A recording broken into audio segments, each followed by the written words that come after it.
নমস্কার, তোমাদের রান্নাঘরে সবাইকে স্বাগত জানাই। আজকে আপনাদের জন্য আমি নিয়ে এলাম এঁচোড়ের রেসিপি। এঁচোড় কিন্তু রান্না করতে ঝামেলা না হলেও কাটার সময় কিন্তু খুব ঝামেলার কাজ মনে হয়।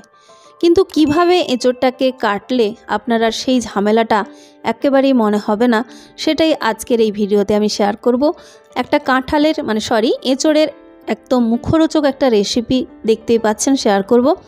আর সেই সঙ্গে কিভাবে এঁচোড়টাকে কাটলে আপনার কাজটা অনেক সহজ মনে হবে সেটাও কিন্তু শেয়ার করব। তো চলুন শুরু করা যাক আজকের ভিডিও।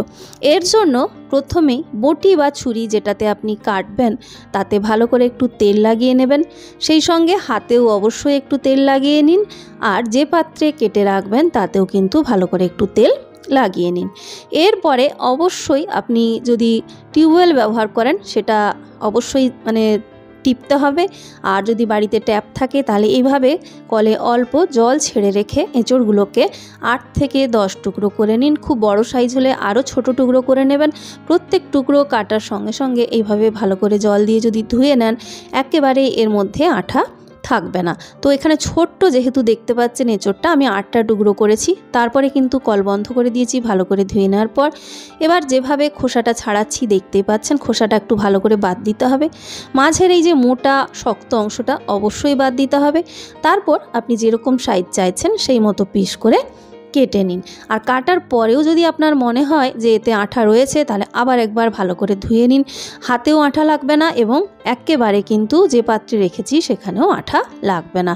খুব সহজ পদ্ধতিতেই কিন্তু এঁচোড়টা কাটা যায়, যেটা আপনাদের সঙ্গে শেয়ার করলাম।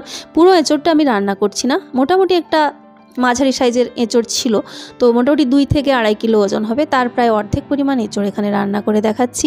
একটা কড়াইতে নিয়ে তাতে এঁচোড়গুলো ডুবে যাবে এরকম পরিমাণ জল দিয়ে 1 চা চামচের কাছাকাছি নুন আর অল্প একটু হলুদ গুঁড়ো দিয়ে কড়াতে ভালো করে আমি একটু নেড়ে মিশিয়ে নিচ্ছি। এবারে এই এঁচোড়টাকে ভালো করে কিন্তু ফুটিয়ে নিতে হবে।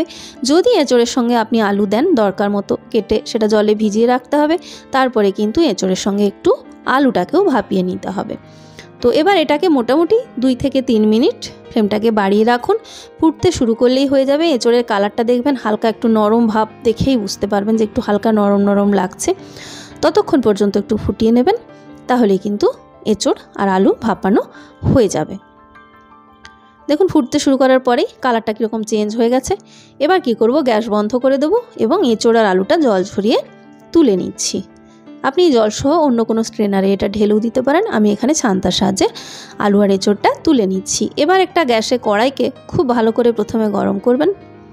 ভালো করে গরম হলে তাতে দিয়ে দিচ্ছি সাদা তেল। আপনি সর্ষের তেলে রান্না করলে টেস্ট অবশ্যই ভালো পাবেন, আর এঁচোড় কিন্তু একটু বেশি তেলে রান্না না করলে টেস্ট সেভাবে পাওয়া যায় না। তাই তেল যদি আপনার শরীর পারমিট করে তাহলে একটু বেশি করেই দেবেন। এবারে তেলটাকেও খুব ভালো করে গরম করে নিয়েছি। গরম করে প্রথমে যে ভাপিয়ে রাখা এঁচোড় আলু সেখান থেকে আলুটা বেছে আমি ভেজে নিচ্ছি। আলুটাকে ফ্লেমটা বাড়িয়ে রেখেই নাড়াচাড়া করে ওপরের দিকটা হালকা ক্রিস্পি ভাব এসে যাওয়া পর্যন্ত একটু ফ্রাই করে নিন। যখন দেখবেন কালারটা ঠিক এইরকম একটা এসে গেছে, দেখুন অনেকটা কিন্তু চেঞ্জ লাগছে আগের চেয়ে, ঠিক এরকম হয়ে গেলে আলুগুলো কিন্তু তেল ঝরিয়ে তুলে নেব।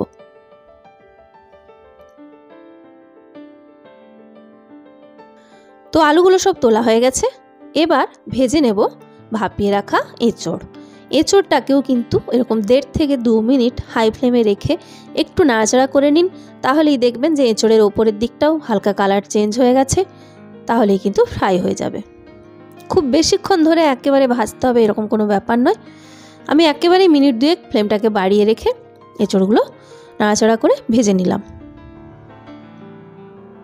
এবার এগুলোকেও তেল ঝরিয়ে তুলে নিচ্ছি।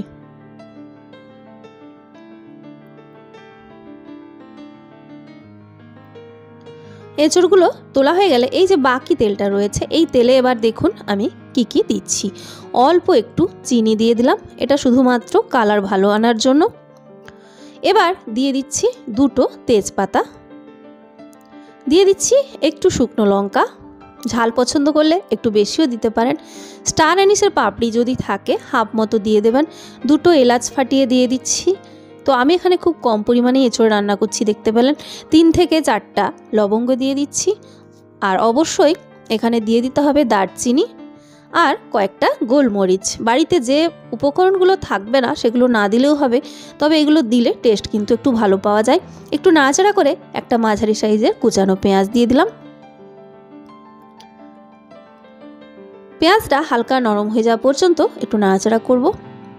রেসিপির দরকার মতো একটু যদি নুনটা এখনই দিয়ে দেন তাহলে কিন্তু পেঁয়াজ খুব তাড়াতাড়ি সফট হয়ে যায়, তাই রেসিপির দরকার মতো নুন দিয়ে দিচ্ছি। আর এখানে আরেকটা জিনিস নুনটা দেওয়ার সময় খেয়াল রাখবেন, যেহেতু এঁচোড় আলু ভাপানোর সময় নুন দিয়ে রেখেছিলাম, সেটা বুঝে শুনে কিন্তু আপনাকে নুনটা দিতে হবে। তো এটা নরম হয়ে গেছে। এবার এর মধ্যে কি মশলা দিচ্ছি একটু দেখিয়ে দিই আপনাদের। এখানে একটা মাঝারি সাইজের পেঁয়াজ, একটা মাঝারি সাইজের টমেটো, একটা গোটা রসুন আর এরকম একটা আদার টুকরো অলরেডি আমি কিন্তু এগুলো কেটে রেখেছি, পাশের প্লেটে দেখতেই পাচ্ছেন। আর সঙ্গে স্বাদ মতো কাঁচা লঙ্কা দিয়ে দিয়েছি। এগুলোকে একসঙ্গে অল্প একটু জল মিশিয়ে বেটে নিতে হবে। এবার এই বাটা মশলাটা মানে ভাজা পেঁয়াজের সঙ্গে দিয়ে দিলাম। এবার নাড়াচাড়া করে আদা রসুনের মানে কাঁচা গন্ধটা চলে যাওয়া পর্যন্ত একটু আপনাকে কিন্তু ফ্রাই করতে হবে। আর এর পরে একটা গুঁড়ো মশলার পেস্ট আমি ব্যবহার করব, সেটাও কিন্তু রেডি করে নিতে হবে। এই মশলাটা ভাজতে ভাজতেই আমি আপনাদের এখন একটু দেখিয়ে দিচ্ছি যে কিভাবে পেস্টটা তৈরি করবেন। একটা বাটিতে ছোট্ট চায়ের কাপের হাফ কাপ মতো জল নিয়ে নিয়েছি, তাতে দিয়ে দিচ্ছি 1/4 চা চামচ মতো হলুদ গুঁড়ো, 1 চা চামচ এখানে দিচ্ছি জিরে গুঁড়ো, আর তার প্রায় অর্ধেক পরিমাণ দিয়ে দিচ্ছি ধনে গুঁড়ো, আর স্বাদ মতো লঙ্কার গুঁড়ো। লঙ্কার গুঁড়ো দরকার মতো কম বেশি করবেন, ভালো করে মিশিয়ে নিলেই কিন্তু পেস্টটা রেডি হয়ে যাবে। এবার আদা রসুনটা ভালো করে যেটা বললাম কাঁচা গন্ধ চলে যাওয়া পর্যন্ত ফ্রাই করব। তার মাঝে এটা ভাজা পুরোপুরি হয়ে যাওয়ার আগে যে এঁচোড়টা আমি ফ্রাই করে রেখেছি সেটা যদি মিশিয়ে দেওয়া হয় আদা রসুনটা আরও ভালো করে ভাজা যাবে, কারণ এঁচোড়ের মধ্যে অনেকটা পরিমাণ তেল কিন্তু উঠে গেছে। তাই পুরো তেলটা দিয়ে ভালো করে যদি আদা রসুনটা ফ্রাই করা হয়, আদা রসুন যেমন ভালো করে ভাজা হবে এঁচোড়ের মধ্যে মশলার ফ্লেভারটাও ভালো করে ঢুকবে। তো তাই আমি এঁচোড়টা দিয়ে আদা রসুনের কাঁচা গন্ধ চলে যাওয়া পর্যন্ত নাড়াচাড়া করে ফ্রাই করে নিচ্ছি। এবার এর মধ্যে আমি অ্যাড করে দেব আলুগুলো, ভেজে রাখা যে আলুটা দিয়ে আবার একটু নাড়াচাড়া করে নেব। আদা রসুনের গন্ধ যখন চলে যায়, কাঁচা গন্ধটা একটা বেশ ভালোই কিন্তু গন্ধ পাওয়া যায়। যারা রান্না করেন তারা তো জানেন, আর যারা নতুন তারাও কিন্তু বুঝতে পারবেন চেঞ্জটা। এবার এই যে পেস্ট তৈরি করে রেখেছিলাম গুঁড়ো মশলার, সেটা এর মধ্যে দিয়ে দিচ্ছি এবং অল্প একটু জল বাটি, মশলার বাটি আর এঁচোড়ের বাটিটা ধুয়ে দিয়ে দিলাম।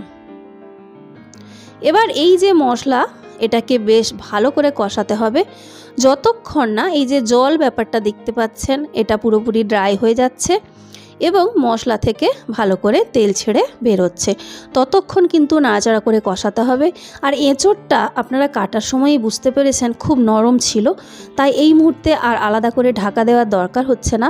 এঁচোড় যদি মনে হয় একটু বুড়ো হয়ে গেছে সেক্ষেত্রে কিন্তু অবশ্যই ঢাকা দিয়ে রেখে মানে মশলাটা কষাবেন, তাহলে কষতে কষতেই অনেকটা সেদ্ধ হয়ে যাবে।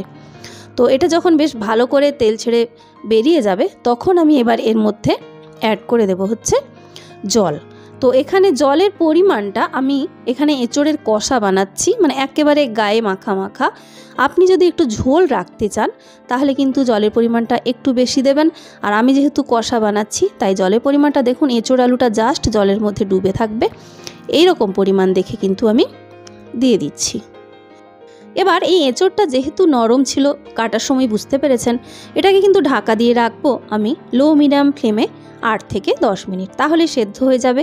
আর যদি দেখেন এঁচোড়টা একটু গুঁড়ো হয়ে গেছে সেক্ষেত্রে সময়টা একটু বেশি লাগতে পারে সেদ্ধর টাইমটা, তো সেটা আপনি একটু চেক করে নেবেন। সেদ্ধ হয়ে গেলেই কিন্তু রেসিপি পুরোপুরি রেডি হয়ে যাবে।